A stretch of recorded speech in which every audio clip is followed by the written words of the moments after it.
बेटी बचाओ बेटी पढ़ाओ यह सिर्फ एक नारा नहीं बल्कि समाज की एक बड़ी जिम्मेदारी है। इस जिम्मेदारी को निभाने के लिए राजधानी रांची के डोरंडा बालिका उच्च विद्यालय में एक महत्वपूर्ण पहल की गई। मारवाड़ी युवा मंच रांची दक्षिणी और महिला जागृति शाखा के सौजन्य से कन्या भ्रूण संरक्षण अभियान के तहत यहां एक संगोष्ठी और चित्रकला प्रतियोगिता का आयोजन किया गया। इसका मकसद था युवा पीढ़ी को इस सामाजिक कलंक के प्रति संवेदनशील बनाना। कार्यक्रम की मुख्य अतिथि और स्वास्थ्य विशेषज्ञ डॉक्टर रीना गोटकारा ने अपने संबोधन में एक चौंकाने वाला तथ्य सामने रखा। उन्होंने कहा कि कन्या भ्रूण हत्या सिर्फ एक सामाजिक पाप ही नहीं बल्कि यह मां के अपने स्वास्थ्य के लिए गंभीर खतरा है। यह एक ऐसी कुप्रथा है जो महिलाओं के शारीरिक और मानसिक स्वास्थ्य पर कहर ढाती है। बार बार गैर कानूनी तरीके से गर्भपात कराने से महिलाओं को गंभीर संक्रमण, बांझपन और लंबे समय तक चलने वाली पीड़ा झेलनी पड़ती है। इसका असर उनके पूरे शरीर पर होता है और यह उनके जीवन को खतरे में डाल सकता है। इस प्रथा को रोकना सिर्फ कानून का ही नहीं बल्कि हम सभी की सामूहिक जिम्मेदारी है।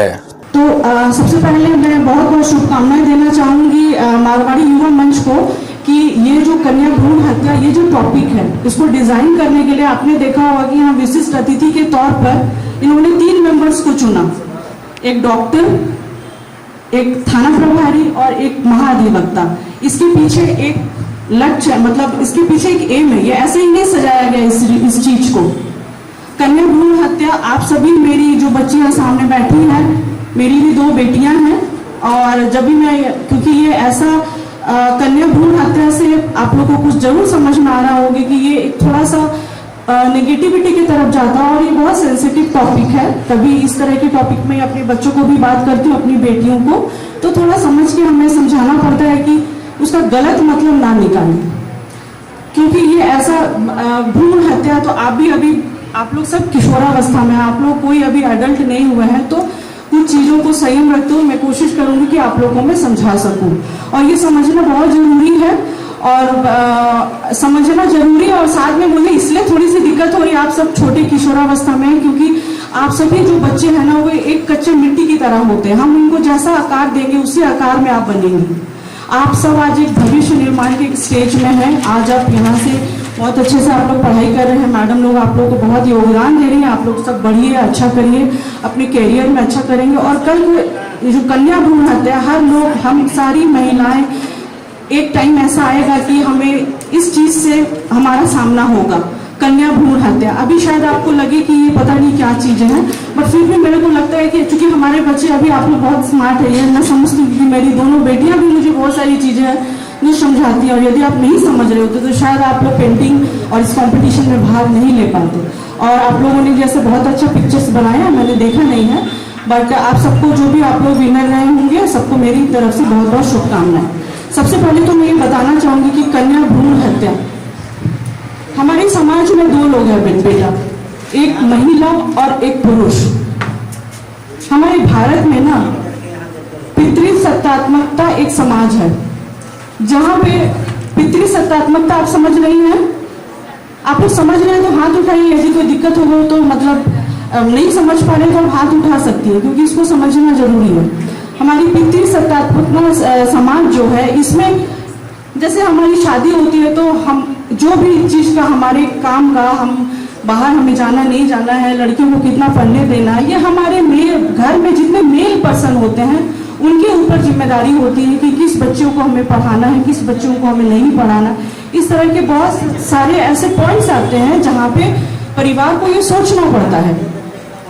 हमारी महिलाओं में क्या ऐसा देखा जाता है कि परिवार में लोग सोचते हैं कि हमारे घर का जो भी जायदाद है या संपत्ति है ना वो बेटे को ही जाएगा, तो बेटी को पढ़ा करके क्या करना हमें। एक पॉइंट, क्योंकि लगता है कि बेटी को हम पढ़ाएंगे तो उसके ऊपर हमारा खर्चा बहुत आएगा। दूसरी पॉइंट, उसके बाद होता है कि जैसे मैंने बोला कि बाहर जा रही है तो आज के टाइम पे ऐसा है कि बहुत सारे ऐसे महिलाओं के साथ दुर्व्यवहार होता है, अटैक होता है। आप सुनती होंगी न्यूज में, हर चीज सोशल मीडिया के माध्यम से एसिड अटैक होता है। आप काम करने बाहर जाती हैं या किसी जॉब की वजह से जाती हैं, आप पढ़ने के लिए जा रही हैं, किसी ने किसी को उठा लिया।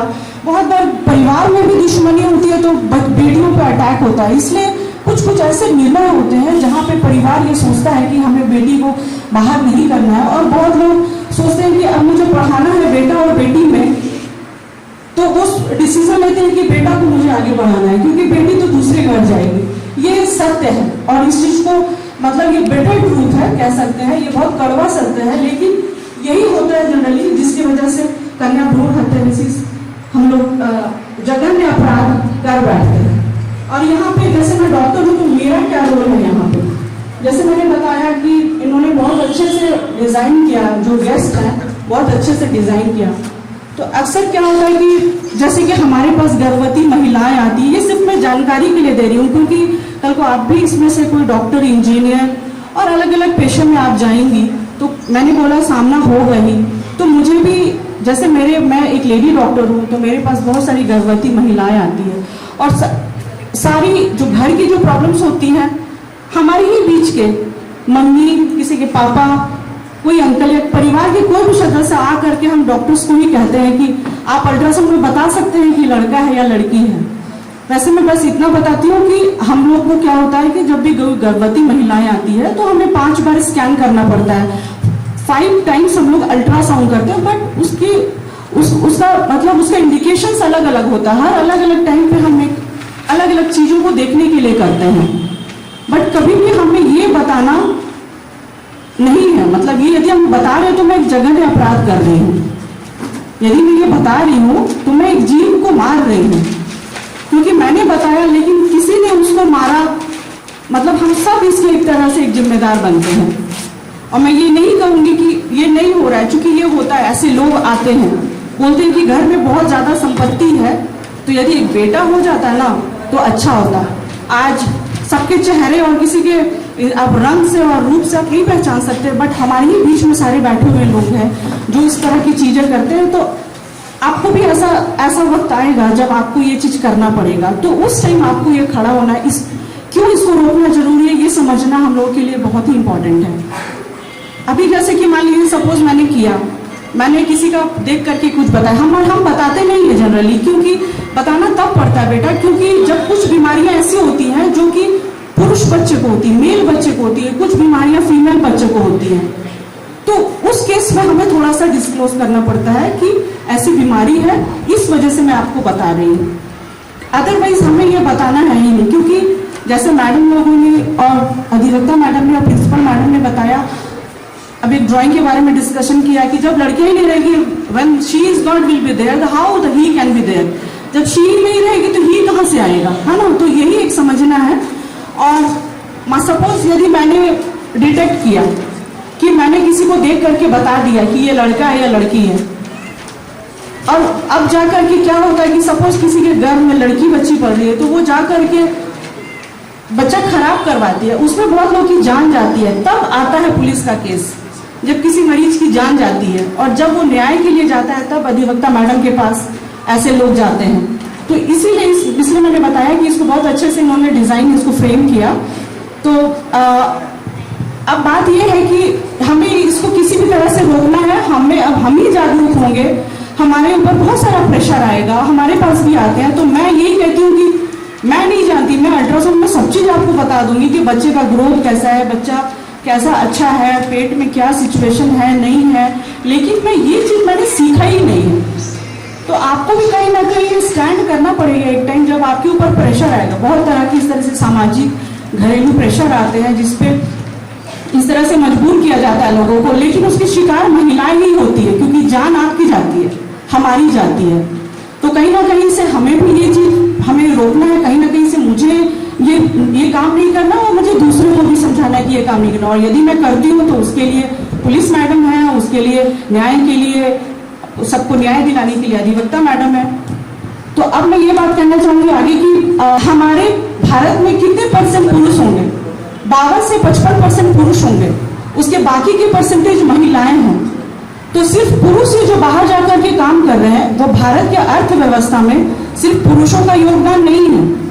इसीलिए हम लड़कियों को आना पड़ेगा आगे, और जिस चीजों को रोका जाता है आगे बढ़ने से इसमें रोका जाता है, और सिर्फ पुरुष के कंट्रीब्यूशन से हमारी भारत की अर्थव्यवस्था कभी नहीं सुधरेगी। आप इस परसेंटेज को नेग्लेक्ट नहीं कर सकते हैं।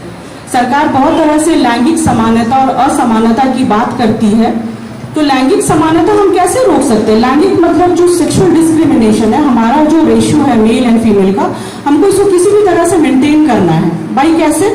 यही पेट में जब हम रहते हैं, लैंगिक समानता यदि मैं कहूँ तो जब पेट में रहते हैं तो हम फीमेल देख करके उसको मारने की कोशिश करते हैं। जब छोटे बच्चे रहते हैं 4-5 साल के, तो हम लोग अक्सर देखते हैं न्यूज़ प्रिंट मीडिया के माध्यम से कि छोटी बच्चियों का रेप हो रहा है, कोई उठा करके ले गया है, गैंग रेप हो रहा है। कॉलेज में जा रही हूँ तो देख रही हूँ कि किसी भी वजह से लोगों पे एसिड पे अटैक किया जा रहा है, या फिर फैमिली डिस्प्यूट की वजह से, सपोज उसको क्या कह सकते हैं, मतलब एक परिवार का दूसरे परिवार से कुछ है, तो लड़कियां सबसे कमजोर होती है तो उनको वही दिखता है कि उसी पे लोग अटैक करते हैं। शादी का वक्त आता है तो बहुत लोग को दहेज की वजह से लोग मारा जाता है, किसी को घर में जला दिया जाता है, बहुत लोग मानसिक प्रताड़ना से पीड़ित रहती हैं तो लोग खुद सुसाइड कर लेती हैं। इस तरह से क्या होगा, हमारा फीमेल्स का रेशियो घटेगा। तो यहाँ पे हम डिपेंड कहाँ करते हैं, हमारे न्यायिक व्यवस्था पे। तो आज अधिवक्ता मैडम है, मैं उनसे यही रिक्वेस्ट करूंगी कि पूरे न्यायिक व्यवस्था से मैं यही मांग करना चाहती हूँ कि जब न्यायिक व्यवस्था अच्छी रहेगी तो हम औरतें बाहर जाएंगी एक फ्रीली, एक खुशनुमा माहौल में, और एक बिना डर के माहौल में हम बाहर जाकर के काम कर सकते हैं, आप पढ़ सकते हैं, हम सारी चीजें कर सकते हैं, और तब हम इंडियन इकोनॉमी में भी मदद कर सकते हैं। तो यही सब बात है। और जैसे एक्ट के बारे में बताया मैडम ने कि हम, जैसे कि मैं, ठीक है, मैं यदि सेक्स डिस्क्रिमिनेशन नहीं करती हूँ, मैंने नहीं देखा, बट ऐसी बात नहीं है, चूंकि ये कहीं से छुपा हुआ नहीं, कुछ ना कुछ ऐसे लोग हैं जो फर्जी डॉक्टर की डिग्री ले करके, और कुछ गांव में पेरीफेरी में ऐसे जरूर देखते हैं, सेक्स डिटर्मिनेशन करते हैं कुछ पैसों के लालच के खातिर, जिसके वजह से आज भी ऐसी चीज फीमेल फीमिसाइड हो रही है, वैसे भ्रूण हत्या हो रही है, जिसमें हमारे लोगों की जान भी, जान चली जाती है, तब वो मुद्दा उठता है।